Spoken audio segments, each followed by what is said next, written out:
মালদার জনপ্রিয় তৃণমূল নেতা কাউন্সিলর বাবলা সরকারকে খুনের ঘটনায় ধৃত দুই অভিযুক্তকে আদালতে পেশ। শনিবার আদালতে পেশ করল ইংরেজবাজার থানার পুলিশ। উল্লেখ্য, গত 2 তারিখ প্রকাশ্য দিবালোকে মালদা শহরের 22 নং ওয়ার্ডের পাইপ ফ্যাক্টরি মোড়ে নিজের ওয়ার্ডের দুষ্কৃতীদের গুলিতে খুন হন তৃণমূল নেতা বাবলা সরকার। এই ঘটনা তদন্তে নেমে প্রথম দিনেই ইংরেজবাজার থানার পুলিশ ঘটনায় জড়িত দুই দুষ্কৃতীকে গ্রেফতার করে। এরপর শুক্রবার আরও একজনকে গ্রেফতার করে এবং শনিবার সকালে আরও 2 জনকে গ্রেফতার করে বলে খবর। জানা গেছে, ধৃতদের নাম অজিত রজক ও অভিজিৎ ঘোষ। এর মধ্যে অমিতের বাড়ি মালদা শহরের ঝলঝলিয়া রেল কলোনি এলাকায় এবং অভিজিৎ মালদা শহরে ঘোড়াপাড়ার বাসিন্দা। শনিবার এই ধৃত দুই দুষ্কৃতীকে 14 দিনের পুলিশি হেফাজত চেয়ে পেশ করা হয় মালদা জেলা আদালতে।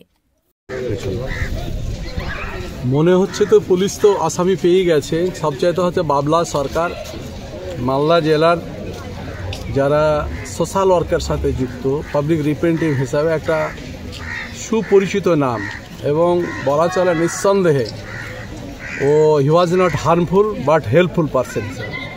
একসাথে আমরাও রাজনীতি করেছি 98 থেকে তৃণমূলের সাথে 6 বারের কাউন্সিলর, 2 বার সহসভাপতি থেকেছে।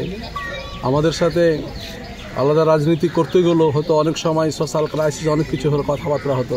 এই ঘটনা গতকালকে যখন শুনেছি, গতকালকে সারাটা দিন পার্সোনালি আমি এবং যাদের সাথে আমরা শেয়ার করেছি আর কি, সবাই শকড হয়েছে। আই থিঙ্ক সো কি মালদা জেলার মানুষ কেন ঘটনা কেন ঘটনাটা হচ্ছে পুলিশ যখন পেয়ে গেছে ওরাই বলবে যে কেন এটা ঘটনাটা করেছে। এক যদি কাউকে না পেত তাহলে পরিবারের লোকদের কাছে সোর্স। এখন তো অলরেডি আসামি অ্যারেস্ট হয়ে গেছে এবং সকালবেলায় আমার হরিশ্চন্দ্র থানার পুলিশরা রাত্রিবেলায় এই যে মালদাতে 2 জন মালদা যেটা মানে মানিকচকের কথা শুনেছিলাম নাকি বর্ডার দিয়ে পালাচ্ছিল, তার মধ্যে লোকালের একজন আছে, একজন বিহারের আছে, আর 2 জন বিহারের লোককে শালমারি পাশের আমাদের আজিমনগর থানার মধ্যে পড়ে, ওখান থেকে ধরেছে। ওরা স্বীকারও করেছে কতজন ছিল না ছিল ইত্যাদিগুলো। বাকিটা পুলিশের মধ্যে। এখন তো আমরা মনে করি জলের মতন পরিষ্কার যে হুইজ দ্য রিং মাস্টার সব কিছু করেছে। আমরা এটাই ডিমান্ডটা করব যে মালদা শহরের মাটিতে প্রকাশ্য দিবালোকে এই ঘটনা প্রত্যেকের হার্টকে আমাদেরকে অ্যাটাক করেছে। এটা যারা করেছে এরা যেন কাস্টডি ট্রায়াল করে প্রশাসন যেন তার শাস্তি যেন দিতে পারে। বহু ঘটনা হয়তো মানুষের কাছে সাময়িক হয়তো থাকে, তারপর হয়তো বিলিয়ে যায়, কিন্তু বাবলা সরকারকে প্রকাশ্য দিবালোকে খুন করতে হবে এই সাহসটা পেয়ে গেল কোত্থেকে, এটা বিরাট বড় ভাববার ব্যাপার আছে। এবং এটা নিঃসন্দেহে গোটা জেলার মধ্যে একটা আতঙ্ক সৃষ্টি করেছে যে হোয়াট ইজ দিস, এটা কী হলো। মনে হচ্ছে কি প্রকৃত আসামি ধরা পড়বে, কি মনে হয় আপনার? মানুষ চাইলে ধরা পড়বে না মানে কি, এরা তো আসামি যখন ধরা পড়েছে তো যাবে কথা, অবশ্যই ধরা পড়বে। আমরা ডিমান্ড করব ধরা পড়বে না কেন, নিশ্চয়ই মানুষের ডিমান্ড থাকবে যে, কারণ আজকে এটা বাবলার ঘটনা ঘটেছে। এই ঘটনার যদি কাস্টডি ট্রায়াল করে যদি ওকে শাস্তি না দিতে পারে, আগামী দিনে ফের এটা তো ইট টু বি কন্টিনিউ, এটা তো কোনোভাবেই মানা যায় না।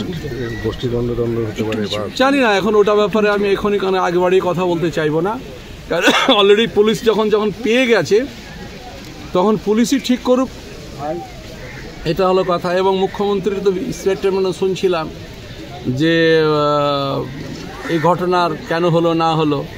সেকেন্ড থিং, মন্ত্রীও বলছিল, সাবিনা ওরও শুনছিলাম। জেলার ঘটনা, পুলিশ এবং ডিএম আমরা তো তাদেরকে এড়াতে পারি না। আমরা আমাদের মালদা জেলার যে এই ঘটনাটাকে আমরা তীব্র ভাষায় প্রতিদ্বন্দ্বিতা করেছি, কারণ পপুলার একজন জনপ্রতিনিধি, উনি কোন দল করছেন সেটা বড় কথা নয়। মালদা শহরের মাটিতে একটা অবিসংবাদী লিডার হিসেবে ওর পরিচিতি। সবচাইতে একটা কথা আজকে না বললে নয়, আমি যখন জেলা কংগ্রেসের সভাপতি 2020-21 সময়, তখন আমরা আলোচনা করে গনি খান চৌধুরী নামে একটা গনি খান ভবন করবার জন্য আমরা গেলাম, মিউনিসিপ্যালিটিতে গেলাম। নেহার ঘোষ ছিলেন চেয়ারম্যান আর ও ভাইস চেয়ারম্যান। তো আমরা যথারীতি কপি দিলাম, দেওয়ার পরে বললাম। তারপর ওর কাছে যখন পার্সোনালি ওর চেয়ারে যখন গেলাম ওই চেম্বারে, তখন উনি বললেন যে সরকারিভাবে আমরা দিতে পারবো কি পারবো না আই ডোন্ট নো, তবে গনি খান চৌধুরীর নামে গনি খান ভবন হবে, প্রয়োজনে আমি ব্যক্তিগত জমিও ডোনেট করব এবং ফান্ডও ডোনেট করব। এটা হচ্ছে জেনারোসিটি মানে বলা চলে কি যে তার কত বড় মনের মানুষ না হলে এটা বলতে পারে।